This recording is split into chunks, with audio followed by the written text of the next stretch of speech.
Olá, seja muito bem-vindo, seja muito bem-vinda. Sou a Gabriela Varelli, esse é o Videocast em Detalhes. E aqui sempre com um convidado, uma convidada, a gente analisa e aprofunda uma temática ou uma notícia importante do momento. Hoje a gente vai conversar sobre a vida dos brasileiros que estão tentando voltar de Portugal e também sobre a ascensão da extrema-direita por lá. Eu converso com a jornalista Stephanie Costa, que é jornalista brasileira radicada em Portugal, escreve sobre cultura para a Red Flow Media, o portal português Sapo também, e ela atua como correspondente internacional para a Opera Mundi, DCM e Jacobin Brasil. Stephanie, prazer falar contigo. Obrigada por aceitar nosso convite. Olá, Gabriela, obrigada. Eu que agradeço pelo convite. Vamos nessa. Vamos falar nessa. De um assunto um pouco delicado. Com certeza. Eu quero começar justamente falando sobre esse aumento recente, né, sobre o custo de vida, o aluguel e como que tá a fila para esses brasileiros que tentam hoje voltar de Portugal, né? E são centenas de brasileiros justamente que estão tentando sair nesse momento do país. Sim, atualmente Portugal conta hoje com quase 400 mil brasileiros, né, aqui vivendo e trabalhando de forma oficial, documentada, segundo o órgão CEF, né, que era o órgão responsável por cuidar das questões de imigração, que inclusive foi extinto, né, ele foi alterado agora no mês de setembro, se eu não me engano. E muitos especialistas, né, eu falo muito com especialistas na área de imigração, entrevisto brasileiros que trabalham em várias áreas aqui, e boa parte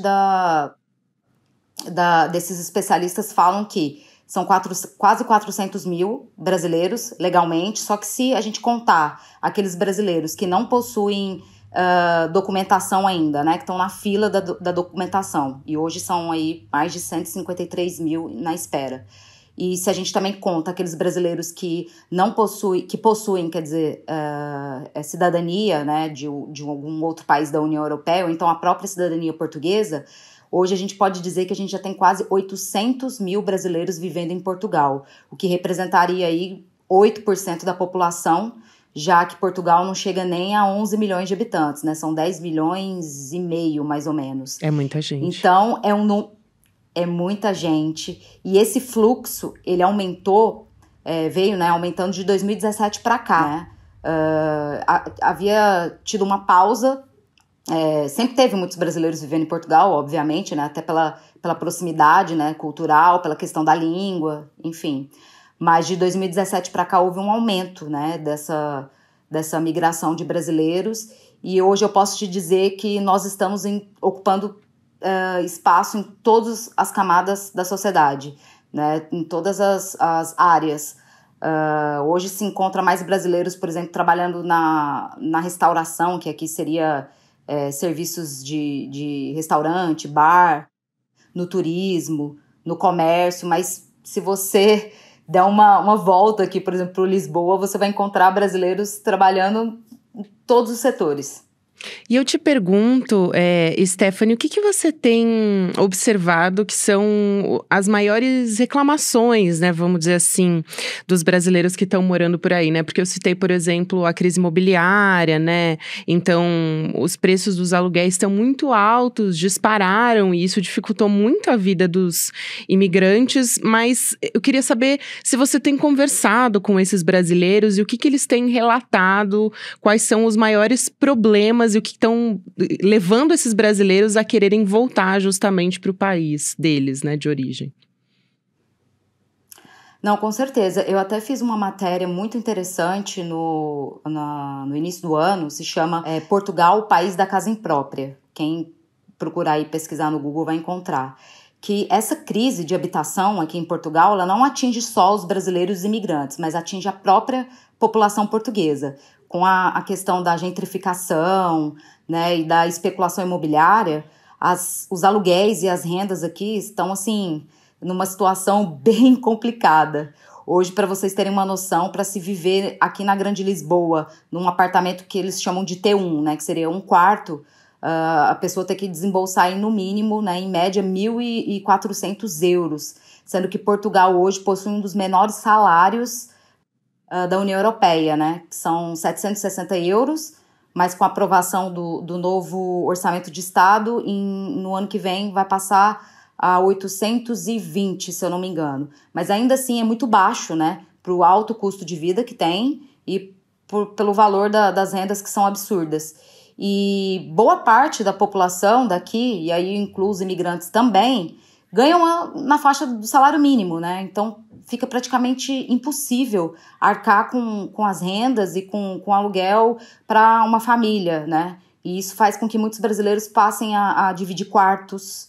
A gente já teve histórias aqui de brasileiros que dividiam um quarto aqui com 5, 6 pessoas, brasileiros que estão vivendo em tendas, né, nas ruas, e fazendo com que a população, a população de situação de rua aumente.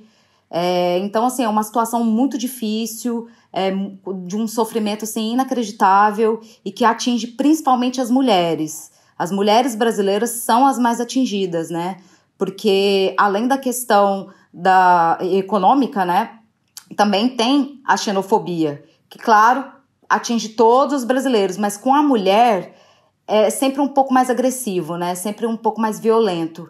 Então, é uma realidade difícil, né? Eu sempre digo para os brasileiros que pensam em vir a Portugal que é preciso um planejamento, ainda mais agora, né? Que o país está vivendo uma crise política muito profunda, teve uma queda de governo, e, querendo ou não, todas essas problemáticas impactam, né, na vida das pessoas, no ganho e na condição digna, né? Porque a gente não está falando aqui nem de muito, a gente está falando de dignidade mesmo, assim, do mínimo, do básico.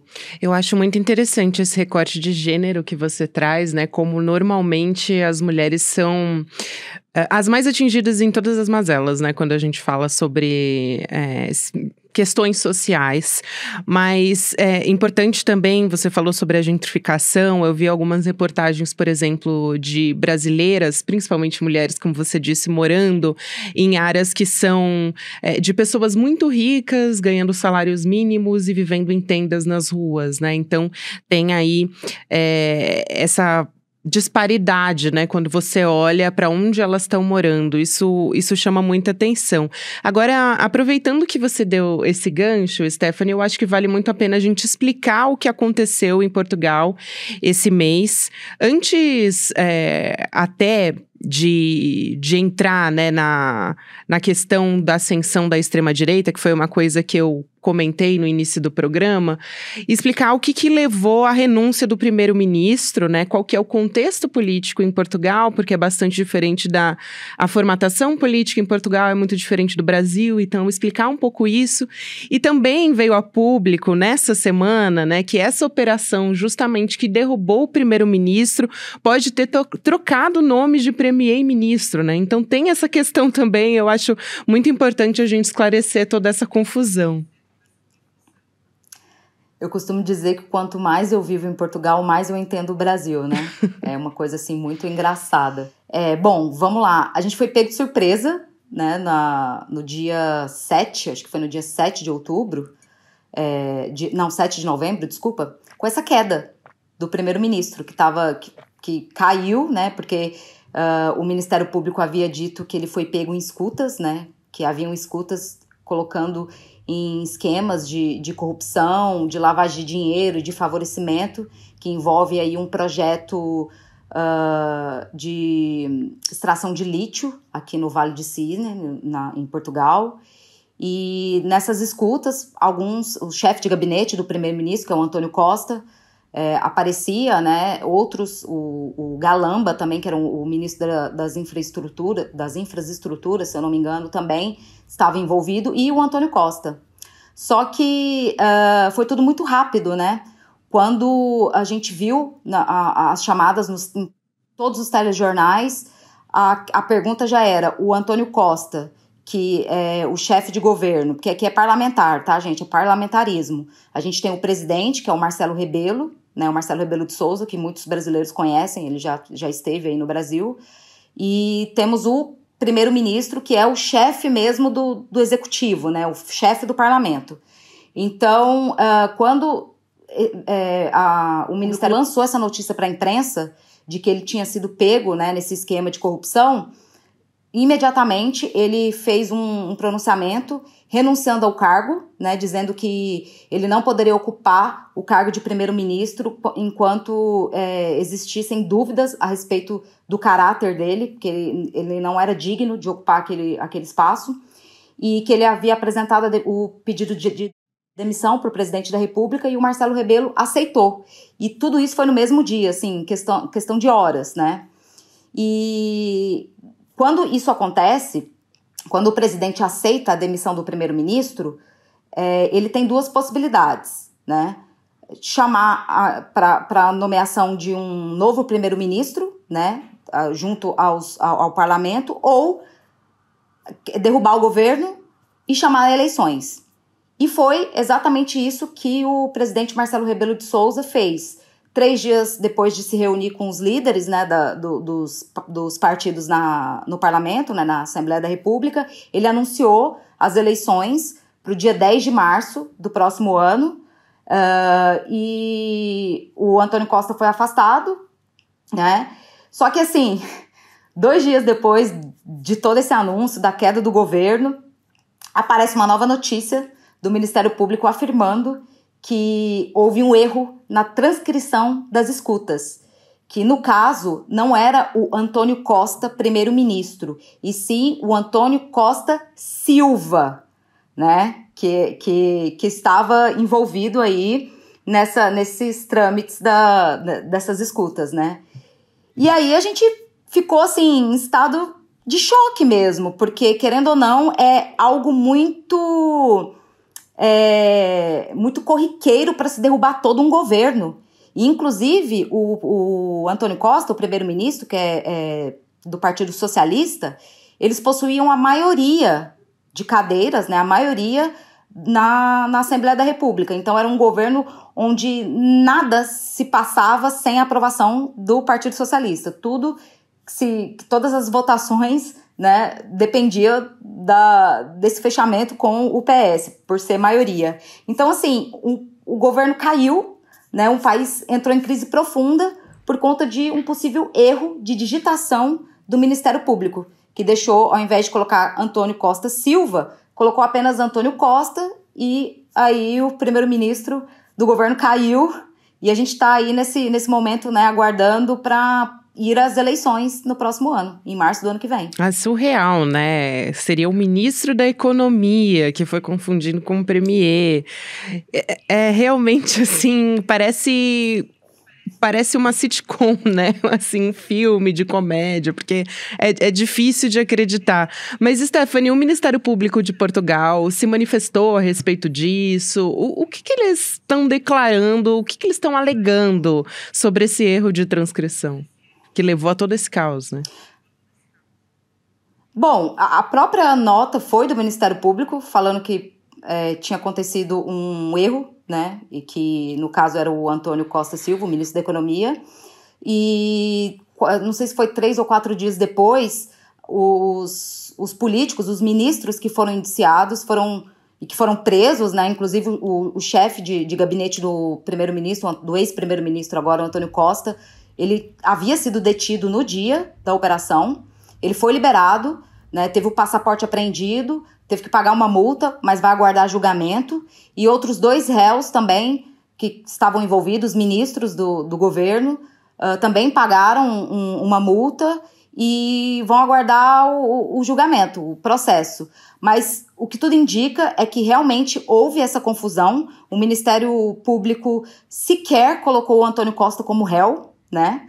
E é bem provável que o caso até seja arquivado, porque as provas que foram apresentadas, aí a gente lembra muito da questão da Lava Jato, né? Que muita gente me perguntou sobre isso aqui. As provas que foram apresentadas são muito delicadas. Não há nada assim material. Não existe um documento, uma foto, uma prova assim cabal de que houve aí algum tipo de favorecimento ao primeiro-ministro e também aos outros investigados. Então foi toda uma operação muito midiática, né, com o intuito, que tudo indica, de realmente derrubar o governo, né, para que novas eleições fossem convocadas. E aí foi um passo que fortaleceu a direita e também a extrema-direita, né, que a gente vai falar sobre isso, porque a gente já sentia essa movimentação, né? Esse atual governo do PS aqui em Portugal é um governo da qual eu tenho muitas críticas. A gente fala que é o Partido Socialista, mas que tem muito pouco de socialismo, né? Basta vocês olharem aí como os deputados, né, do PS votam no parlamento, votam muito mais com partidos de direita e até mesmo com a extrema-direita do que com os representantes da esquerda, né, que hoje aqui é o Partido Comunista Português, que é o PCP, o Bloco de Esquerda, né, o LIVRE, o PAN e outros deputados de esquerda independentes. Então, se você vai lá no site da Assembleia da República e passa a acompanhar as votações, é visível que o governo, né, do ex-primeiro-ministro, António Costa, o PS, é um governo assim, muito mais à direita do que à esquerda. Então já tinha, né, toda essa crise de conjuntura, o país com esse problema aí da habitação, também um problema grave aqui no Sistema Nacional de Saúde, que está sendo cada vez mais sucateado e entregue à iniciativa privada, baixos salários, inflação, enfim. Era um governo muito com muitos problemas, né? Então, boa parte aí da opinião pública até cogita que isso pode ter sido até todo um esquema aí armado justamente para que esse governo, né, fosse derrubado, que se convocasse novas eleições para que assim a direita possa, né, no caso, porque a gente vai ter as eleições, possa ocupar mais cadeiras aí no parlamento português, né? Veremos como que vai ser isso.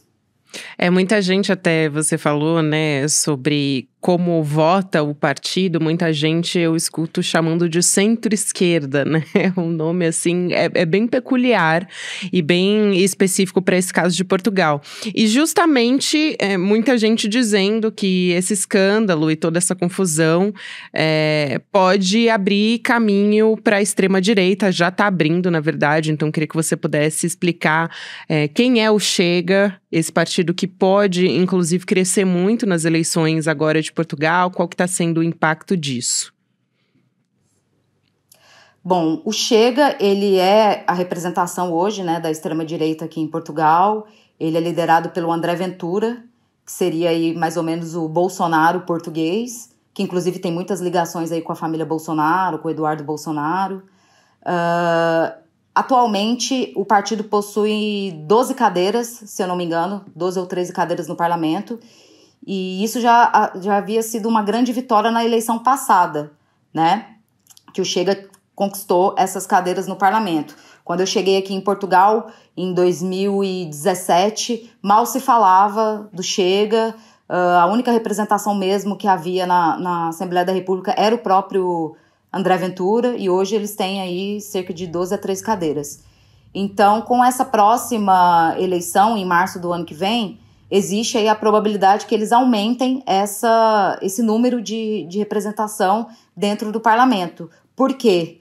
Porque, né, a gente sabe que a direita, quando ela precisa da extrema-direita, né, quando ela se vê aí numa crise imposta pelo capitalismo, pelo neoliberalismo, ela não tem vergonha de se unir com o fascismo. Exatamente. Então, o nosso grande receio aqui é que haja uma coligação dos partidos de direita com da extrema-direita para que o Chega aumente ainda mais o número de representantes na Assembleia. E se isso acontecer, vai ser bem complicado, né? Porque a gente sabe que as pautas da extrema-direita são totalmente retrógradas, são pautas anti-imigração, inclusive, que vem com todo aquele retrocesso, aquele discurso de retrocesso, com toda essa crise geopolítica que a gente vive agora, o massacre que está acontecendo na Palestina. Se fala muito aqui da invasão árabe, né, em Portugal, de terrorismo, enfim. Claro que a comunidade brasileira hoje, ela sofre um preconceito, uma xenofobia e um racismo muito grande aqui em Portugal, infelizmente. Mas não somos só nós brasileiros, né?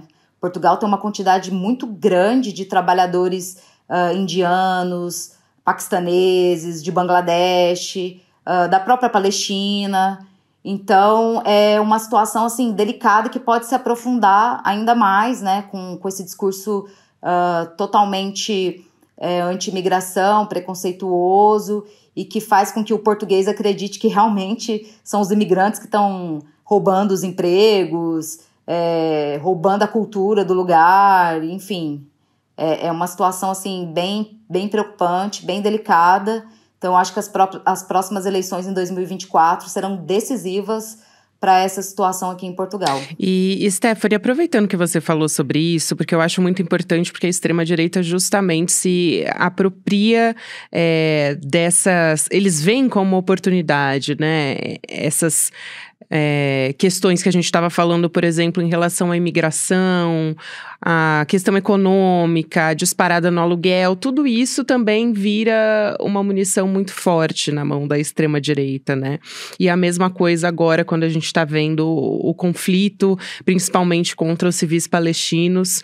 Eu queria te perguntar justamente se você tem observado um aumento da xenofobia, e aí a gente tem um caso voltado para uma brasileira que filmou e ficou muito conhecido porque viralizou nas redes sociais, que foi aquela brasileira que filmou uma mulher portuguesa no aeroporto, chamando ela de porca, volta para sua terra, enfim, que foi bastante lamentável. Mas como a extrema-direita, né, ajuda com que, na verdade, facilita e favorece que esses discursos e essas agressões, a xenofobia aumentem, né?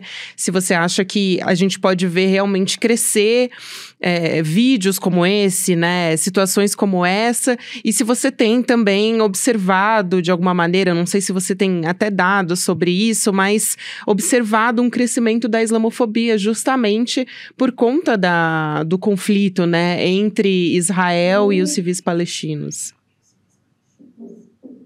Não, com certeza. Essa questão da islamofobia, ela já é algo crescente, não só em Portugal, mas na Europa como um todo. Tanto que uma pesquisa recente de uma socióloga brasileira, a Thaís, ela faz pesquisas na Universidade de Coimbra, se eu não me engano.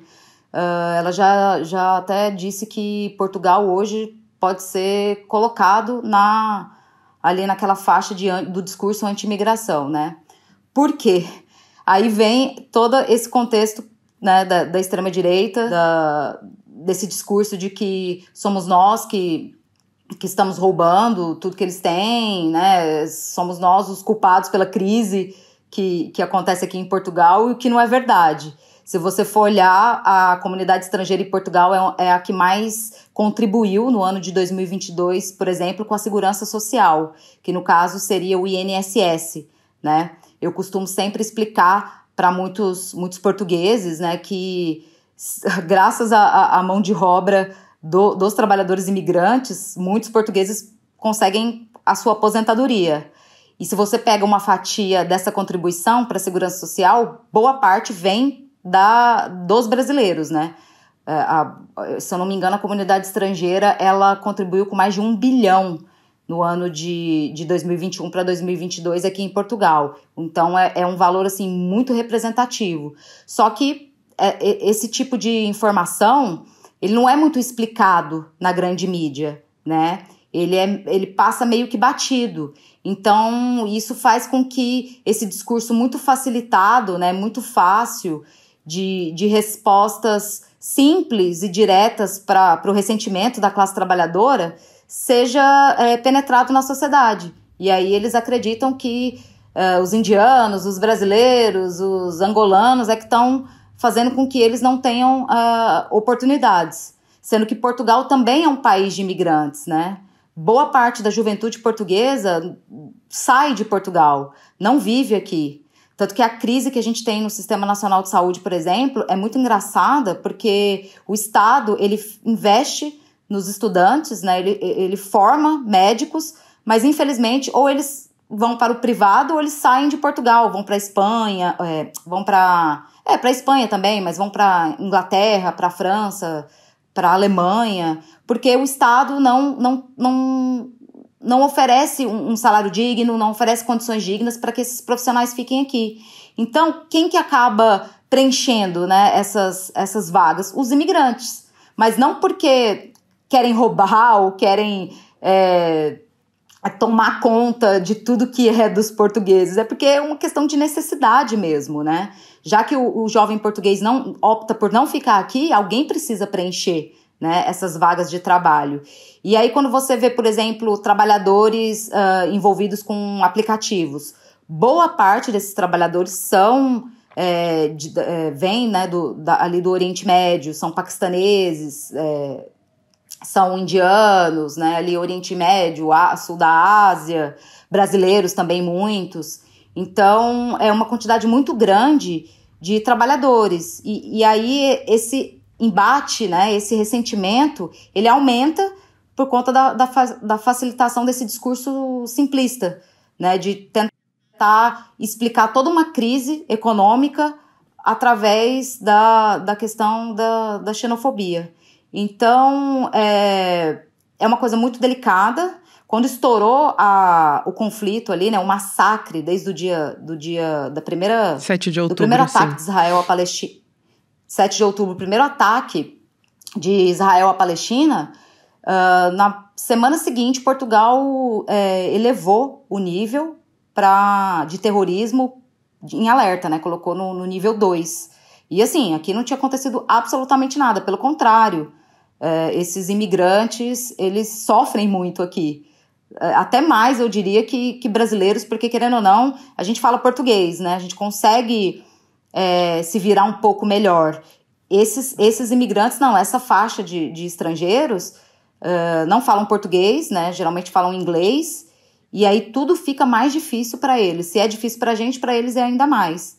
Então, esses embates, eles se aprofundam e é um prato cheio para a extrema-direita, né? Para o discurso extremista que eles têm e que pode impactar aí com o ganho de cadeiras do partido de extrema-direita no parlamento português. E como você disse, né, Stephanie, eu espero que Portugal aprenda alguma coisa com a nossa Lava Jato, né, porque de fato, se a imprensa também abraçar todo esse discurso, né, e todo esse show que muitas vezes a imprensa acaba abraçando, como foi aqui, né, e foi um erro muito grande, as consequências são enormes, e a gente já tá começando a assistir o que é a queda desse premier, enfim, que teve problemas de transcrição e que levaram a uma confusão entre ministros de economia e premier, podem levar ao país, né, a ascensão da extrema-direita, e a gente assistiu isso acontecer no Brasil, então a gente espera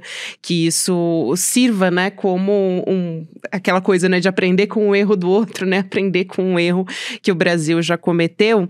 E aí, só pra... Pode falar, pode falar. Eu queria só fazer um adendo. Claro. Porque... você falou da questão da brasileira, né, que sofreu xenofobia Sim. no aeroporto do Porto. Inclusive, uma das primeiras pessoas a divulgar o vídeo fui eu, porque eu entrei em contato com ela no mesmo dia, fiz uma entrevista com ela no DCM, tá lá no site do Diário do Centro do Mundo, poucas horas depois dela ter chegado em Barcelona, porque ela não mora aqui em Portugal, ela estava a passeio, né, ela veio visitar familiares e amigos e estava voltando para Barcelona, onde ela vive. E aí aconteceu tudo aquilo que vocês viram no vídeo, aquela situação horrível, que chegou aí no ministro, né, Flávio Dino, que também movimentou o deputado Túlio Gadelha, que é um dos representantes da Comissão de Refugiados, né, e imigrantes. Falei com ela há uns 2 dias atrás, até o momento a gente não conseguiu ainda identificar. Ela falou com o consulado do Brasil no Porto, que infelizmente só deu ali algumas sugestões, alguns encaminhamentos, mas não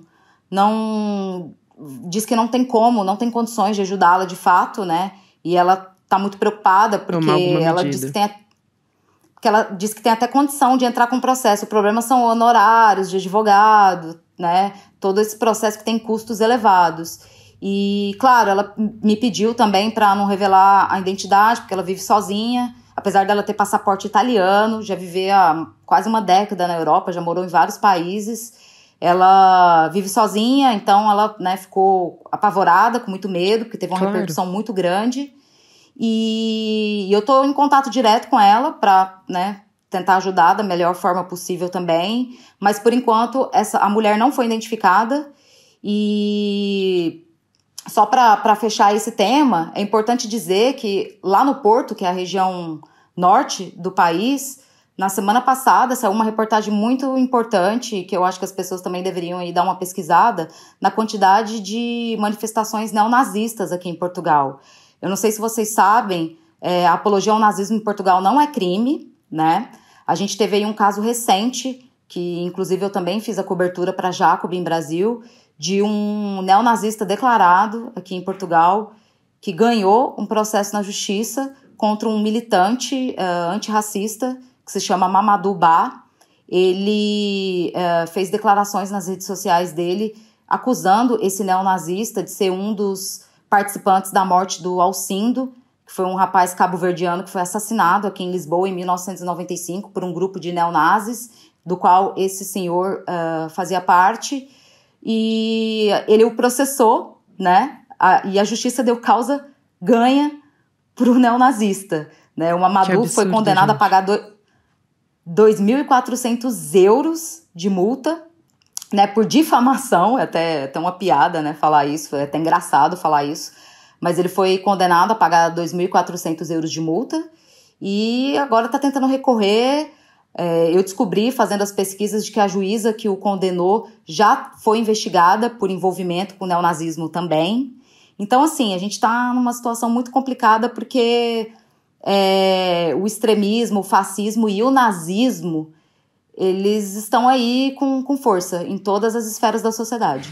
No mundo todo, né? Isso que é mais preocupante, Stephanie, no mundo todo. Só para complementar a informação a respeito dos brasileiros e xenofobia, né?